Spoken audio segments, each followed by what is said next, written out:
vraiment, moi j'estime, je suis de ceux qui pensent qu'il n'y a pas de régénérescence des cellules d'intelligence.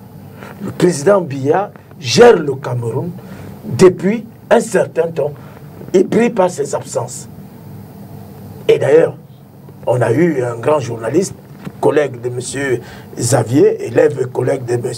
Xavier Messé, qui nous a érigé les absences du président, les silences du président en mode de gestion d'un État. Non! On ne peut pas continuer à faire ça.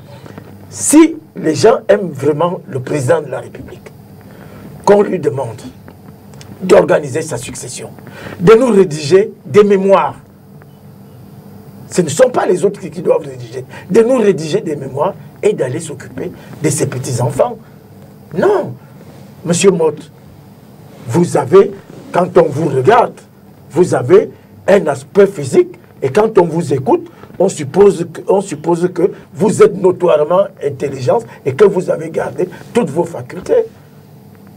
Il faudrait à un moment savoir s'arrêter. Et il faut...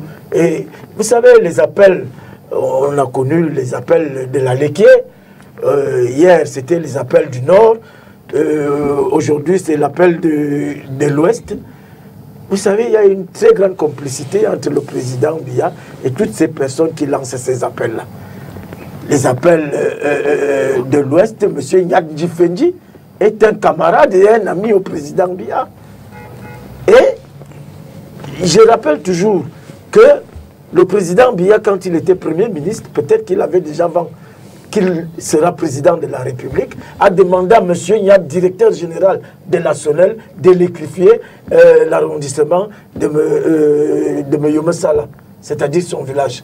Et M. Nyad avait répondu à l'époque qu'il n'y avait pas de budget pour ce type d'opération. Et quand Biya est devenu président, le 6 novembre, en une semaine, tout Meyomessala a été électrifié. Et maintenant, pour vous dire que M. Nyad ne peut pas dire autre chose, M. Nyad a été en prison dans le cadre du push du 6 avril, qu'il a sorti de là. C'est le président Biya qui l'a sorti de là. C'est son ami. Hein? Le président l'a nommé, renommé directeur général de la SONEL, aux avis et communiqué à 15 h.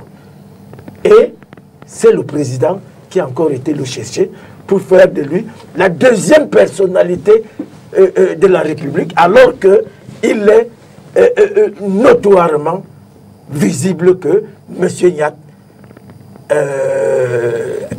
en cas de vacances n'a plus d'équilibre psychosomatique. Non, je veux dire, vous n'êtes pas son médecin. Vous n'êtes pas son médecin, pour pouvoir assumer la vacance. Non, je crois que si on aime le président, et si le président lui-même garde encore une petite cote d'amour pour cette République, il doit pouvoir dire, organiser la succession. Une question personnelle en 30 secondes. Est-ce que vous serez parti vous-même du RDPC si vous n'aviez pas été exclu? Non. Je ne serais pas parti du RDPC si je n'avais pas été exclu, parce que j'ai appris en sciences politiques que les plus grandes batailles et les plus âpres en politique se déroulent à l'intérieur. Et pour changer un système, il faut l'inféoder, il faut être dedans. Alors, c'est sûr que mes critiques commençaient à déranger un peu le parti, ça commençait à déranger le président, et c'est pour ça qu'on a signé mon exclusion. Très bien. Mais de toutes les façons, cette liberté de ton, je l'avais déjà dans le parti, et ça signifie que j'étais pris de liberté pour accompagner le président Biya dans son combat de 40 ans. En fait, Saint-Éloi est en train de nous affirmer qu'il a un destin d'exclu, tout simplement. Alors,